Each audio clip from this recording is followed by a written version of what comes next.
Hello, my name is Abigail Piles, and the board game that I'm going to be making is The Escapists, based off of the video game The Escapists 1 and 2.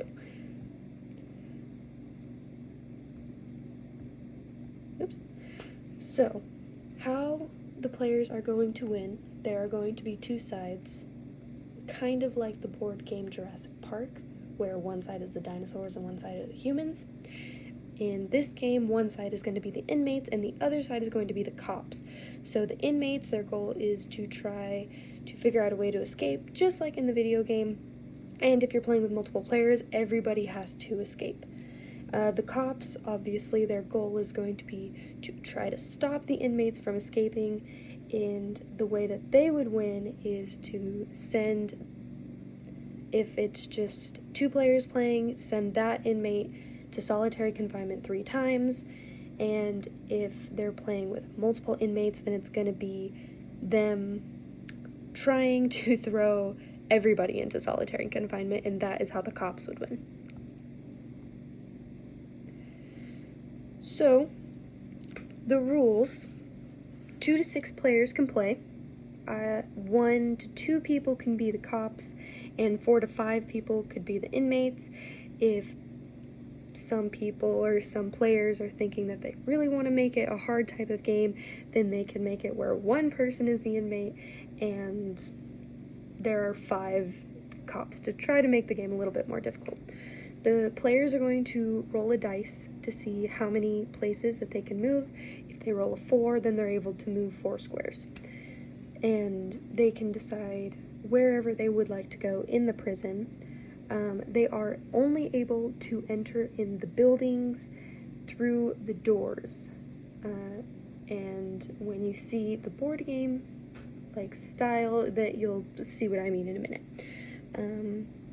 So the inmates can actually go into other inmates' cells and pull a card from a deck to get a material at random to see if they can get a material that they need in order to craft an item to help them escape.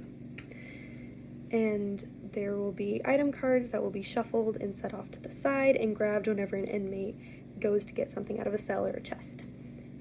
All of the cops each have a baton, which is a weapon. They will use that to be able to attack the inmates, to try to search them or send them to solitary confinement. It can give them a little bit of a bonus, or they can use it to try to defend themselves when an inmate tries to attack them, to try to get a key from them. So, as said earlier, the cops can search the inmates. If they catch up to the inmate and they end up meeting on the same square, they have the ability to search the inmate, and the inmate has to hold up their contraband cards, which would be like timber, sheet metal, things like that, with up to the cop, so that the cop can pick one of the cards at random and they lose one of their contraband. If they happen to have chocolate or cookies on them, they can give that to the cop instead to save themselves from losing any of their contraband.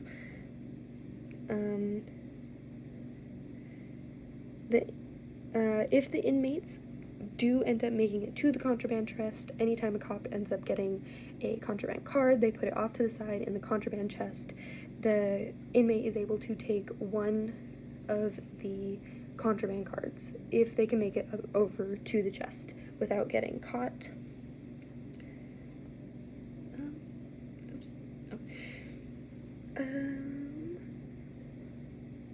So, if the player lands on a cop and they land on the same place and they choose to fight the cop and to try to get the key to help them escape, they roll the dice 3 times, and each number that they get each time they roll, they add it together.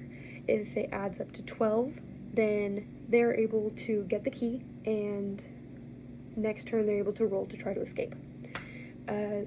And they end up knocking out the cop, so the cop ends up going to the infirmary. If they roll and they get lower than 12, then the inmate gets sent to solitary confinement, this is where the baton comes into play. The cop can roll 3 times to try to get higher than what the inmate rolled. So if the inmate rolled a 13 and the cop rolled a 14, then the inmate can get sent to solitary confinement and the cop keeps the key. The cop can also, when using to defend, if they end up rolling let's say they ended up rolling a 12 and the inmate rolled a 13, they can roll again because they have the baton, and if they roll a 4 or higher, they can add that to the number they got. So if they got a 12 and they rolled a 4, then they have a 16, so they did not end up getting the key taken from them. And that is just one of the ways that they can escape.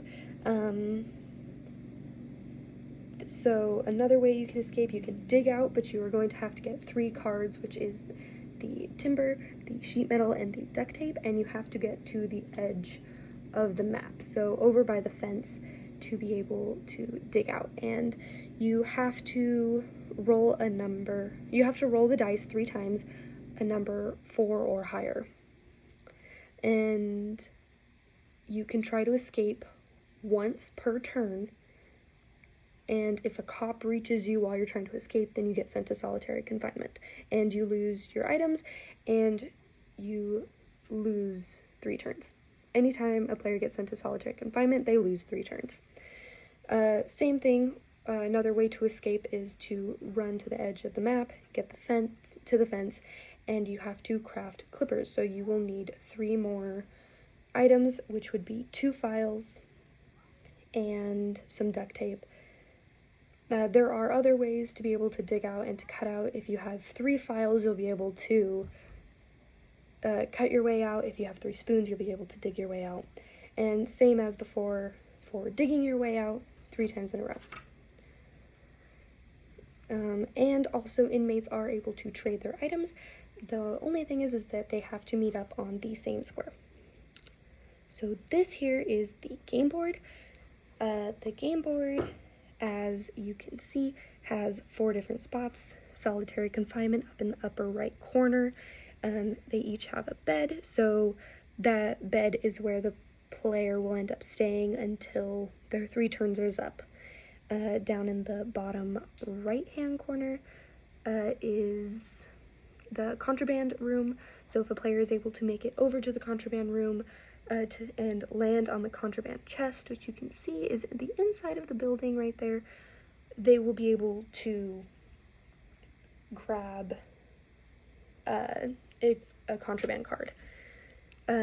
For this example specifically, 4 squares that are all next to each other is 1 space, because the pieces that we were using were just a little bit too big for the squares.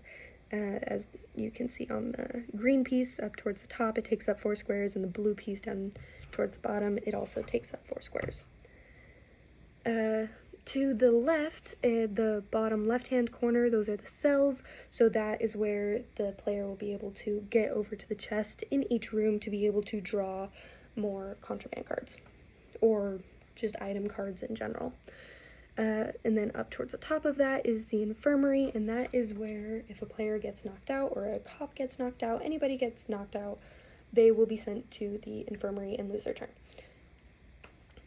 As the edge is all the fence, and as the green piece is showing up towards the top, you need to get up there to be able to use the shovel, or to be able to use the key and the clippers. If you do get the key, you're just able to escape. You don't have to roll or anything like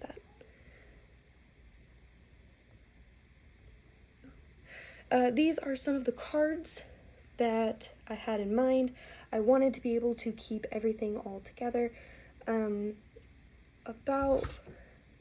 Since the Escapist does have so many items, it just makes it easier to be able to condense it a little bit and only keep a minimal of crafting items, because in the actual video game there are so many ways to craft different things and so many things to craft, so had to condense it down a little bit for the board game. Otherwise the board game would end up taking just as long as the video game, and at that point you might as well just go play the video game because it's amazing.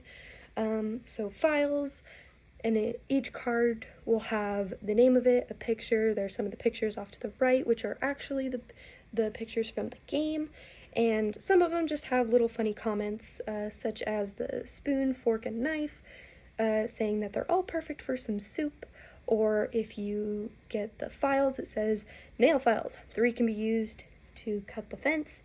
2 and some duct tape can make some clippers. And there are only a certain amount of each card, as you can see here. The crafting items are going to be a lot less, and there are some weapons that the player can get to be able to help them attack the cops and things like that.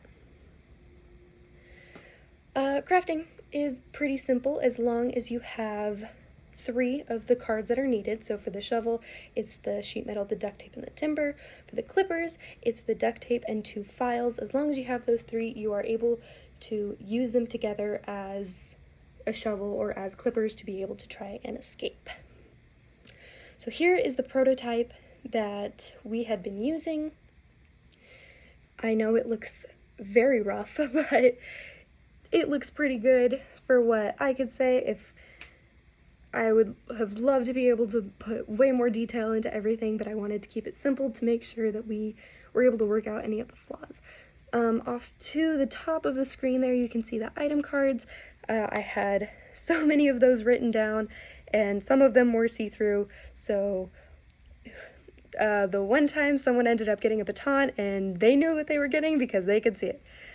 Towards the left of the screen, you can see that somebody has enough to make the clippers, which is the green piece there, so they are actually trying to escape. The dice is not on screen. I believe it is off to the bottom and is just barely off screen, so you can't see it, but there was a dice there. And the blue piece is looking like they are just sitting with their items right now.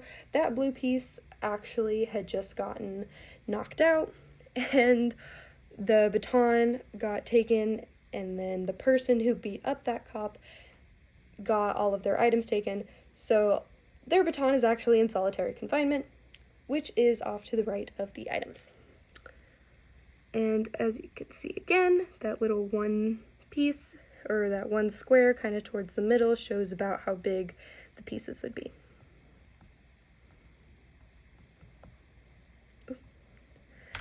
These are some of my playtesting notes. I believe we playtested about 3 times.